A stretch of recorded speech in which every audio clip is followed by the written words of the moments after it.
YouTube están ahorita sintonizando estas conferencias que gracias por la tecnología del siglo XXI podemos llegar a millones de personas que aman la verdad y que aman la palabra de Dios. Antes de continuar con la serie que estamos desarrollando, la invasión de los ángeles caídos, les recordamos el seminario profético que vamos a tener aquí en este auditorio del norte, el 7 y el 8 de abril. La entrada es gratuita desde luego y pueden ustedes, vamos a comenzar el viernes con una conferencia, 2 conferencias el sábado y 2 conferencias en la tarde del sábado. O sea, van a ser 5 conferencias y culminamos desde luego el domingo.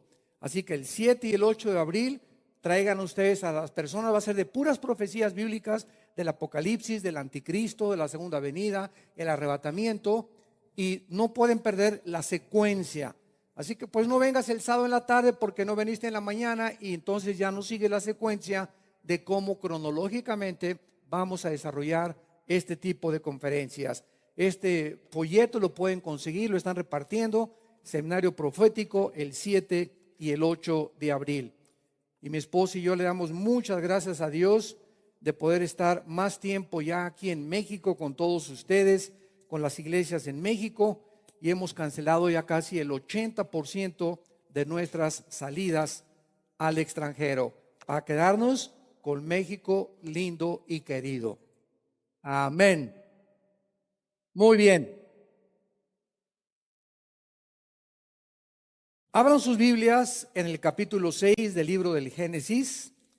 Y en esta serie parece que esta es la 5ª conferencia. La invasión de los ángeles caídos. Es una serie extraordinaria. Tienen ustedes que conseguir las conferencias anteriores que están ya a su disposición, porque el mundo está entrando en un punto donde los misterios y las cosas que parecía que estaban escondidas hace 10, 15, 20 años y en los siglos anteriores, Dios las está descubriendo. Durante muchos siglos, por ejemplo, han estado tratando de investigar quién hizo las pirámides de Giza en Egipto. ¿Cómo es posible que el ser humano haya puesto piedras de 150 toneladas, de 200 toneladas, una sobre la otra, cortadas como mantequilla hace 4,500, 5,000 años, sin tener ni las herramientas que en el siglo XX comenzaron a desarrollarse? ¿Cómo es posible que estas pirámides hayan podido ser hechas por el ser humano? Cosa que el mismo Napoleón Napoleón Bonaparte, cuando llegó a Egipto, dijo: esto es una obra sobrenatural. Y dejemos ya esto, porque en las conferencias anteriores me extendí bastante y profundicé sobre el sistema también de impermeabilización que tienen.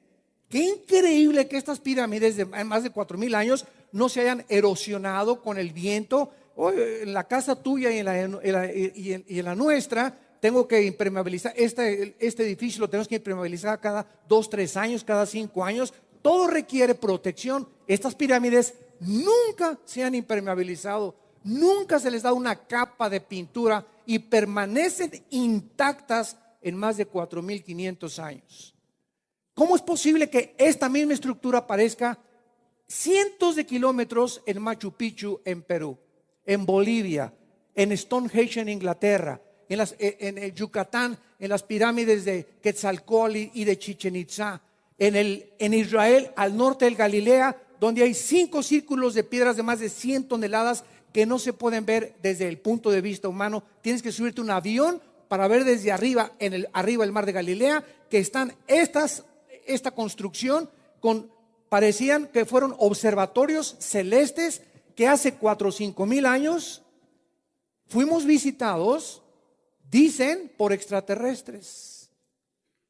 Y ahorita tú prendes el Discovery Channel, el History Channel, y por todos lados la investigación es es que los extraterrestres visitaron la tierra. Esto no es posible que el ser humano lo haya hecho. Y en los monumentos megalíticos aparecen formas de platillos voladores y formas de personas grandísimas y de gigantes principalmente, donde la historia nos da testimonio que sigue la ciencia completamente absorbida por estas investigaciones sin llegar a poder dar una explicación más que los extraterrestres visitaron la tierra y el conocimiento de estas civilizaciones que visitaron la tierra les proporcionaron a los seres humanos estos conocimientos que son imposibles. Los mayas en Yucatán, sin telescopio, sin calculadora, sin computadora, pudieron descifrar y pudieron armar el ciclo de los 365 días del año, el año lunar, los signos del zodíaco, todos los monumentos en Yucatán apuntan hacia todas las estrellas y a los 4 ángulos de la tierra. Esto es impresionante. ¿Cómo pudieron hace 4,500, 5,000 años los seres humanos, donde comenzaban apenas a desarrollarse la agricultura? Estaban ordeñando las vacas, no tenían martillos, no tenían sierras con punta de diamante. ¿Cómo podían cargar? Ahorita la grúa más grande en el mundo carga 150 toneladas. No hay grúas que carguen más ahorita en el mundo. ¿Por qué? Porque ya no hay necesidad y ni siquiera se podría llegar a desarrollar una grúa con estas capacidades. ¿Quién pudo montar estas piedras como el Machu Picchu, que están en una colina? Oye, si quieres hacer una construcción, la haces en una cimentación, ¿verdad? Donde haya una base buena y que no se comiencen a hundir. Y todos los edificios en el mundo, comenzando con Bellas Artes aquí en México, se están hundiendo cada año centímetros y pulgadas. Las pirámides de Egipto no se han hundido media pulgada en 4,500 años. ¿Quién conocía la estructura de donde las pusieron para saber que podían aguantar durante 4,500 años miles de toneladas de piedra? Entonces nos encontramos en misterios donde, como la ciencia no puede entrar ni puede penetrar por la investigación científica, pues tienen que contestar: fuimos visitados por extraterrestres. Y la verdad es que esto es así. Fuimos visitados y siguen en el mundo estos supuestos extraterrestres que la Biblia les llama ángeles caídos. Estamos completamente acompañados en el mundo y ellos han proporcionado y han aportado conocimientos, porque este mundo en el cual tú y yo vivimos, antes de que Adán y Eva fueron puestos en el huerto del Edén, este planeta Tierra estaba antes ocupado por ángeles caídos, con un querubín llamado como jefe Lucifer. Y cuando vemos nosotros en el Génesis, en el primer versículo, Dios hizo los cielos y la tierra, vemos en ese momento que la tierra y los cielos es el objeto donde Dios se concentra de todos los miles de planetas y galaxias. Es la tierra el centro principal, el eje, este puntito insignificante en los billones de galaxias que existen. Dios se concentra en el planeta Tierra. Y cuando lees el versículo 2 del Génesis, cambia completamente el panorama. Y la tierra se encontraba en estado caótico, devastada, en oscuridad. Las tinieblas cubrían el abismo. El Espíritu Santo tuvo que intervenir para comenzar, como la gallina se sienta sobre los huevos para empollarlos. Esa palabra que se usa en el hebreo, el Espíritu se movía. Así es la palabra que se usa para las águilas y las gallinas. El Espíritu Santo, como se puso sobre la tierra y la hizo empollar, y Dios dijo que sea la luz. Y Dios no crea en tinieblas nada. Las tinieblas vienen después de que se oscurece la luz. Entonces algo pasó entre el versículo 1 y el versículo 2 del Génesis. hubo un estado caótico, y es en ese lapso, en ese intermedio, donde fueron creados los ángeles.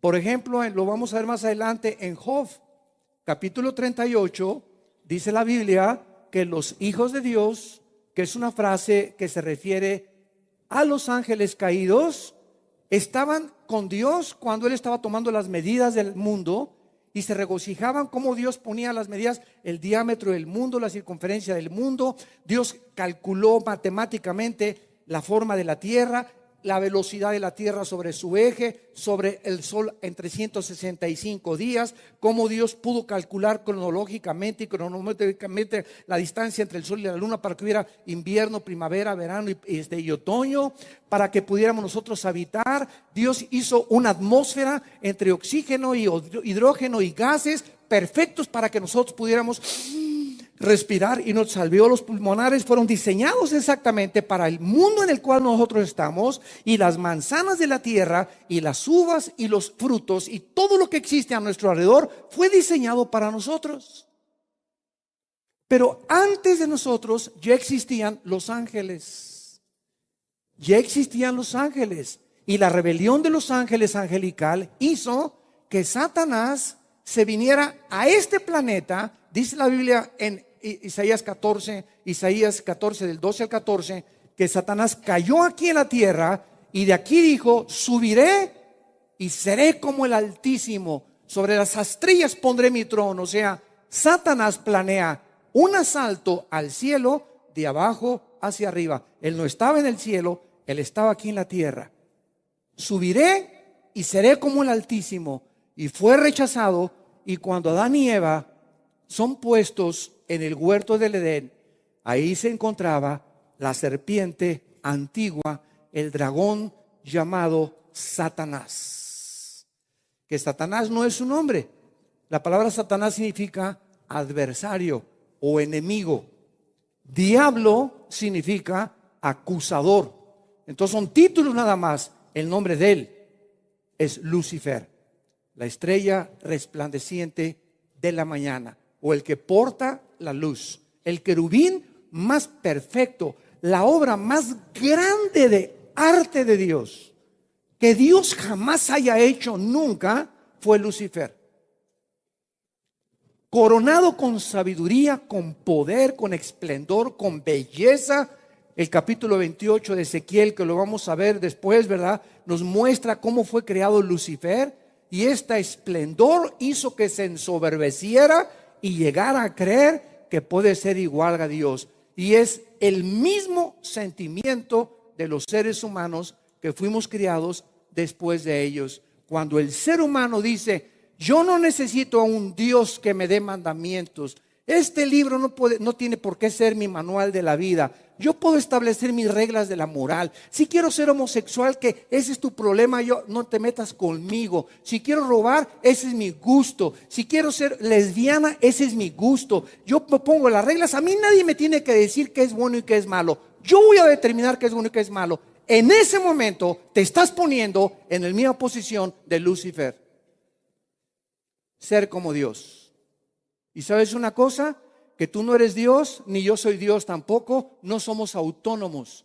Nosotros no determinamos lo que nosotros queremos hacer. Somos criaturas morales, limitadas, frágiles, tontas, burras, rebeldes, duros de corazón, que nos encontramos con la gloria de Cristo en la cruz y caemos a sus pies, quebrantados, humillados, reconociendo: te necesitamos, Dios, te necesito en mi matrimonio, te necesito con mis hijos, te necesito en mi trabajo, Señor. Sin ti no quiero hacer. Alma mía, ¿por qué te abates dentro de mí? Espera en Dios, porque le debemos de alabar.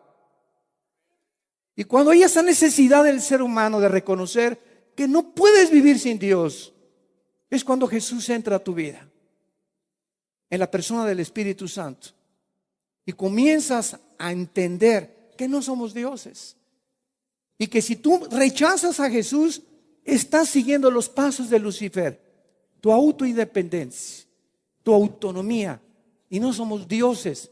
Por eso el mundo en el siglo XXI en que nos encontramos al borde de una tercera guerra mundial ya.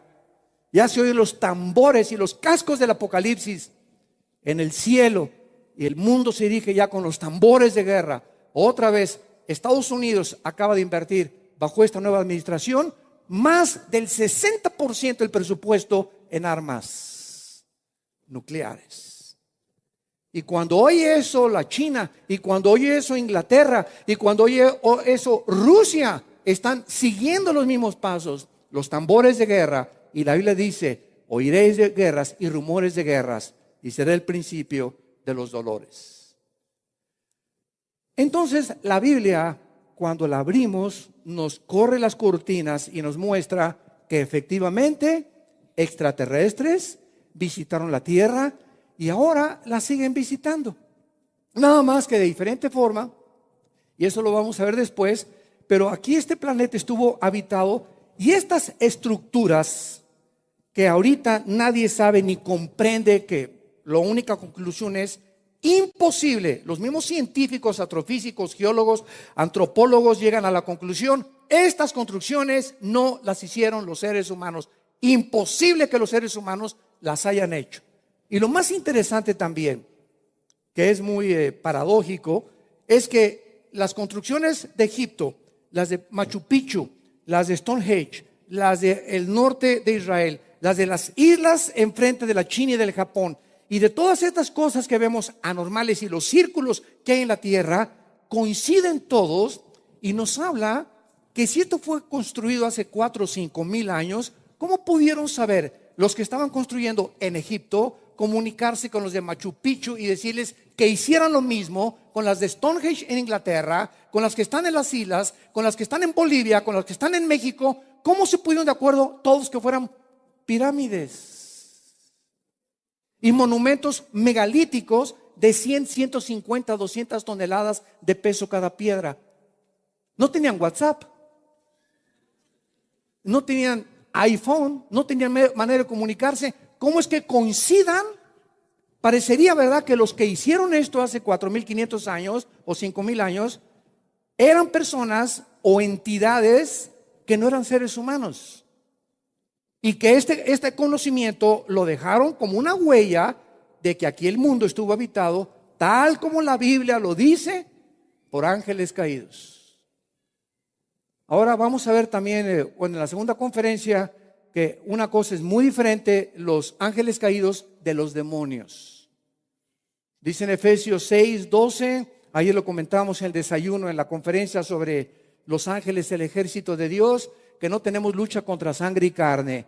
Si tú tienes un problema en tu familia, con tu esposo, con tu esposa, si tú tienes un problema con tus papás, si tú tienes un problema con tus amigos en la escuela, recuerda algo: si eres cristiano, tu lucha no es contra tus papás, contra tus amigos, contra los que te bulean o los que se burlan de ti, o con los problemas que tienes con tus vecinos. Nunca pongamos a ningún ser humano como nuestro enemigo. Los enemigos que nos acosan a nosotros son entidades espirituales que están detrás de tus maestros, de esos amigos que te quieren humillar y decirte que tú no tienes propósito, que eres feo, que tienes narices de albóndiga y que nunca vas a llegar a hacer nada, etcétera, etcétera. Y tus vecinos que les cae gordo, y las envidias que tienes. Nunca ataques al ser humano.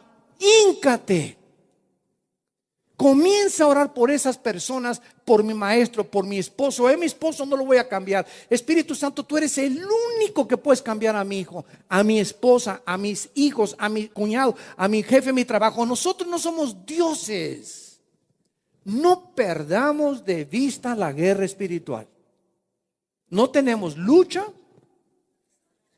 contra seres humanos, sino con entidades espirituales de los cuales estamos rodeados, que están influyendo en los gobernantes, en los presidentes, en los dictadores, en tu tía, en tu madrina, la que te bautizó, entre tu tío, entre tus vecinos, entre las personas que parecen que son nuestros enemigos. Ellos, si tú te pones, me voy a vengar y le voy a hacer estas cosas, estás rebajando la lucha al terreno carnal y al terreno físico. Pero si tú comienzas a descubrir el poder que se encuentra en la oración, como dice la canción, penetrando en el mundo de las tinieblas. Cuando de repente hay una línea de tinieblas así que aparece en mi vida y que está representada por seres humanos. Puede ser tu esposo, que ya no lo aguantas, tu esposa, tus papás o tus primos. No te vayas contra las personas. Híncate. Y sabes que una cosa, cuando comienzas a hincarte y a orar, Padre, te pido por mi esposo, por mi hijo, etcétera, etcétera. La oración es como una línea que atraviesa las tinieblas. Atraviesa el mundo que está oprimiendo a esos seres humanos y los comienza a confundir y a desvanecer. Entramos a las líneas del enemigo solo con la oración. No hay ninguna otra forma de penetrar las líneas del enemigo más que a través de la oración. Orad sin cesar. Ya lo entiendes. Y vas en tu carro, Padre Santo, eres Dios, eres mi Señor. Guárdame, voy a la carrita, voy a Cuernavaca. Padre, te pido ahorita por mi esposo. Te alabo, te bendigo. Te levantas a las 3 de la mañana, dices que vas al baño, pero es pura guaca de que vas al baño. Dios te está moviendo para que te hinques y sepas que a las 2, 3, 4 de la mañana, cuando todo está en silencio, cuando no hay nadie, ni ruido, ni el perico, ni los ladridos de tu perro, es un silencio impresionante. Híncate.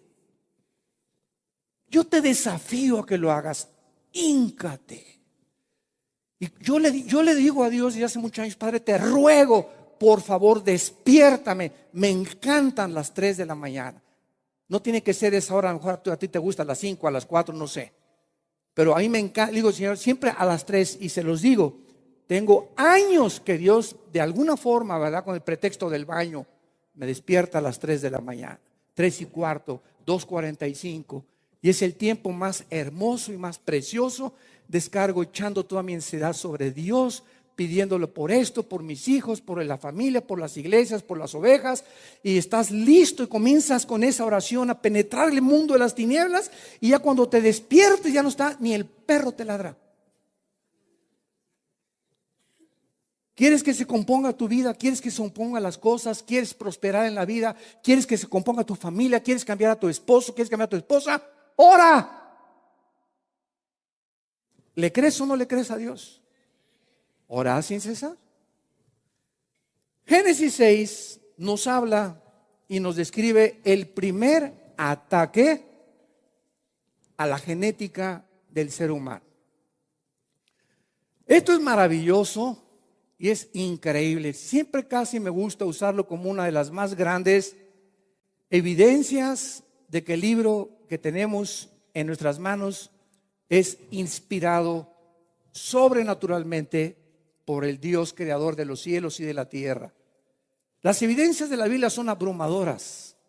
Nadie se atrevería a poder tratar de decir que es un libro hecho por hombres. Igual que como las pirámides concluyen, esto es obra, no es de hombres. Cuando tú conoces la Biblia y lees el registro de la genética, de la química, de la física, de la biología, de la antropología, de la geología, de la literatura y todas las disciplinas académicas que tiene este libro, nadie puede llegar a concluir y decir, lo hicieron los hombres. Tendrías que estar loco para llegar a esa conclusión. O realmente, ¿verdad?, tener la luz enfrente de ti y decir, no, no es luz, es tinieblas. Ese es otro problema. Cuando nosotros llegamos al libro del Génesis, vemos que hay un ataque de estos ángeles, como vamos a ver, caídos, que poblaron la tierra antes que nosotros, que estuvieron durante la creación y que habitaron este mundo y que siguen visitándonos. Asústame en forma de platillos voladores. Ahora se comienzan a explicar. Como me dijo una persona una vez, oye, ustedes los cristianos no creen en los ovnis. Le dije, ¿quién te dijo que no creemos en los ovnis? Son fenómenos que no pueden negarse. Claro que hay falsificaciones y en todo hay una falsificación, pero hay evidencias, ¿verdad?, de videos verdaderos de pilotos como Cooper, uno de los astronautas norteamericanos, que cuando le dio más de 12 vueltas a la Tierra, él se enfrentó con un ovni y lo reportó a la NASA. Una persona íntegra, un astronauta, es una persona ecuánime, tiene que estar en sus 5 sentidos, es una persona entrenada, disciplinada, que no puede ver alucinaciones. Entonces, no se puede negar que algo está pasando en el espacio, y no lo negamos los cristianos. Pero para los cristianos, estos fenómenos que están desde 1946 y se están multiplicando cada vez más en el cielo, sabemos quién se encuentra detrás de ellos. No lo negamos. Para nosotros no son ovnis, objetos voladores no identificados. Para nosotros son ovis, objetos voladores identificados. ¿Por qué? Porque sabemos que la atmósfera y el aire, Efesios 2 del 1 al 2, se le llama a Lucifer el príncipe de la potestad del aire. Y la palabra aire es atmósfera. O sea, Satanás opera en los aires de la atmósfera hacia abajo. A él no le interesa la luna ni Marte porque no hay nadie ahí. Entonces el ataque y la frontera que está entre nosotros y el espacio es de la atmósfera hacia abajo. Y él controla las ondas del radio, de la charrita del cuadrante, de las televisiones, de todo lo que es cibernético, ¿verdad? La mayor parte. Él controla Hollywood, él controla Disney, él controla las películas, él se mete por todos lados, inyecta su veneno por todos lados. Y necesitamos hoy más que nunca en la historia discernimiento. Discernimiento. ¿Qué es el discernimiento? Es la capacidad espiritual para distinguir entre la luz y las tinieblas, entre la verdad y entre el error, entre lo negro y entre lo blanco. Porque ahorita parece que todo es gris y tenemos que entender que no todo es gris. Hay bueno y hay malo. Ay, dice Isaías 5, a los que le llaman a lo bueno malo y a lo malo bueno. Hay de aquellos que pervierten el derecho y la justicia y culpan al justo para justificar al impío, decía Salomón en Proverbios. Entonces es interesante que en el Génesis 6 haya ahora mucha más información a la luz de los descubrimientos de la ciencia moderna. En 1860 un hombre llamado Gregorio Mendel descubre las leyes de la herencia. Y comienza a descubrir con unos chícharos que pues si tú tienes una uva y la siembras, no sale naranja, ni melón, ni sandía, sale uva. Si tú siembras una semilla de naranja, no sale plátano, ni sale chabacano, ni almendra, sale naranja. Si tú siembras una semilla de melón, nacen melones. ¿Qué significa esto? Que cada semilla contiene información. Todas las semillas tienen un software.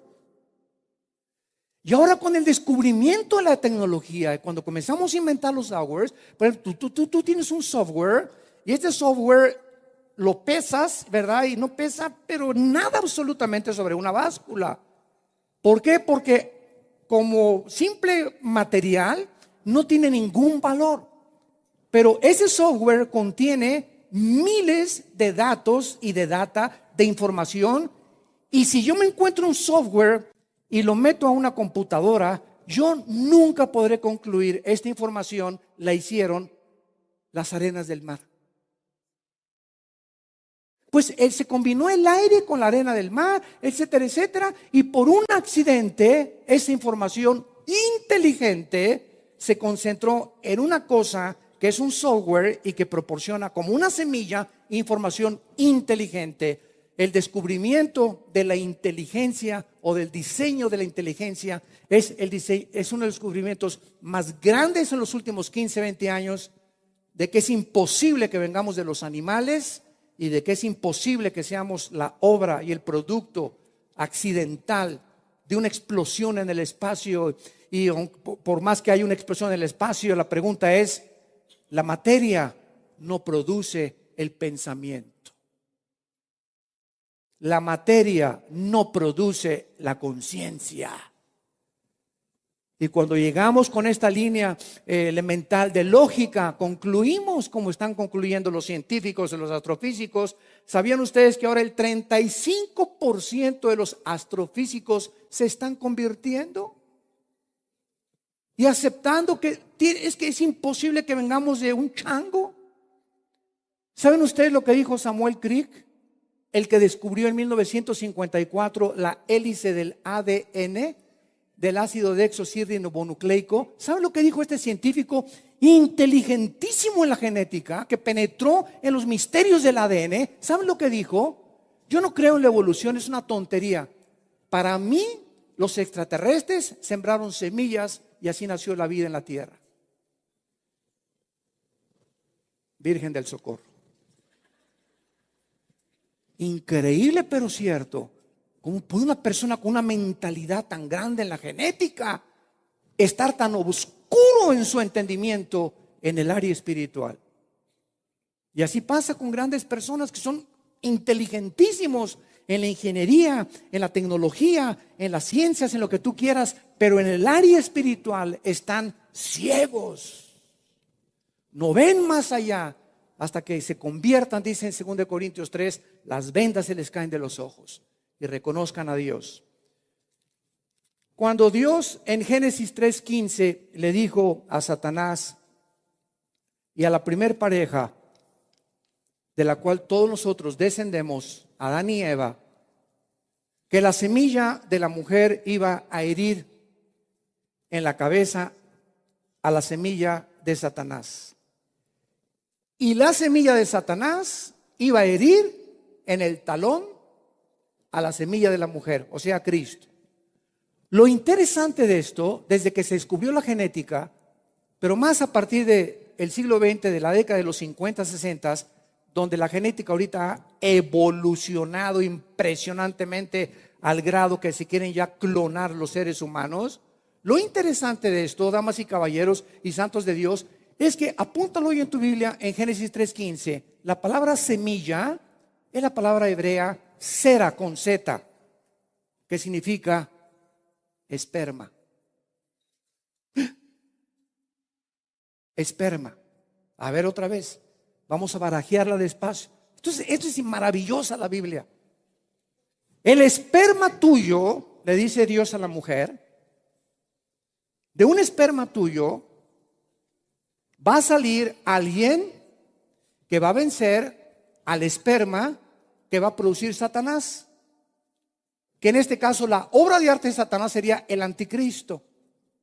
Pero cuando antes de 1860 no se sabía nada de la genética y de la transmisión hereditaria que nuestros genes traen, y el esperma de mi padre, cuando se juntó con el esperma de los cromosomas de mi padre con los cromosomas, se formó el cigote. Ahí va en el esperma de mi padre microscópico y el de tu papá, información como tú no te imaginas microscópica, que se juntó con la información del cromosoma microscópico de tu mamá, y se juntaron los dos cuando tuvieron relaciones, y entonces vino la fertilización y toda la información que tú tienes en tus células y que yo tengo en mis células es la estatura, el color de pelo, el color de los ojos, hasta características emocionales y sentimentales, todo concentrado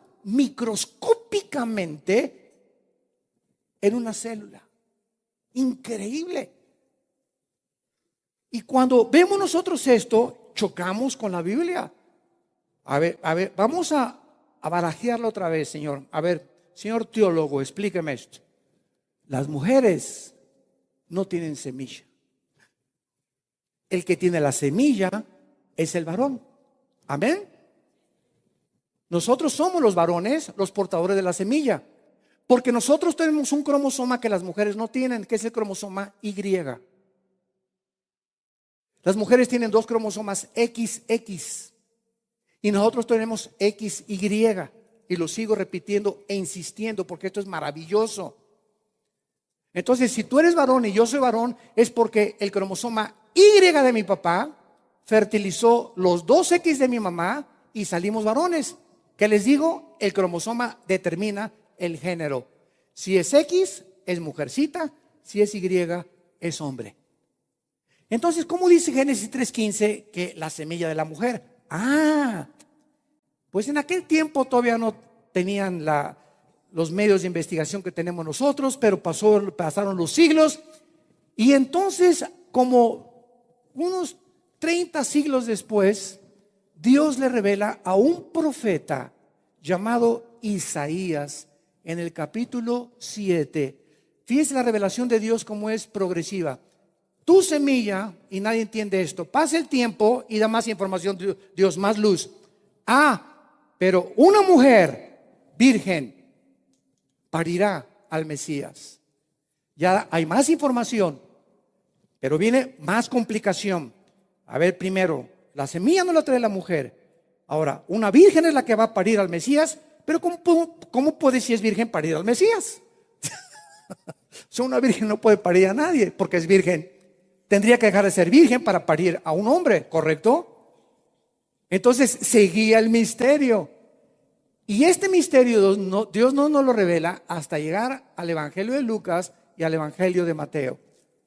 Y entonces manda Dios del cielo, ayer en el desayuno, en la conferencia hablamos de esto, a un ángel que es el correo de Dios que se llama Gabriel. Y Dios manda a Gabriel a la tierra a visitar a una jovencita entre los 14 y 16 años de edad, llamada Miriam, que se traduce María, pero en el griego es Miriam. Y el ángel se le aparece a María y le dice: María, ¿vas a ser mamá? Fíjense la revelación de Dios, ¿no? Y aquí todavía no se, en 1860 todavía Mendel no descubría nada. Y esto fue escrito hace 2000 años. Señores ateos, tercos, cabezones. ¿Vas a ser mamá? Y le dice María al ángel: pero ¿cómo que voy a ser mamá? Si ni a Cancún nos hemos ido, José y yo. Estamos comprometidos. Para que una mujer se embarazara en esa antigüedad sin haberse casado, no se imaginan, hasta la ley le hubieran aplicado como todas las de la ley. Y entonces el ángel Gabriel le dice a María: María, no temas, porque lo que vas a engendrar no va a ser el producto del esperma Y, que es lo que determina el varón, de tu novio, de José, sino que el Espíritu Santo te va a cubrir, y el santo ser que va a ser fertilizado con tu óvulo XX va a ser Dios quien va a proveer el cromosoma Y. Porque iban a ser un salvador y no una salvadora. Esto es impresionante. No iba a ser un cromosoma X con los dos X de María.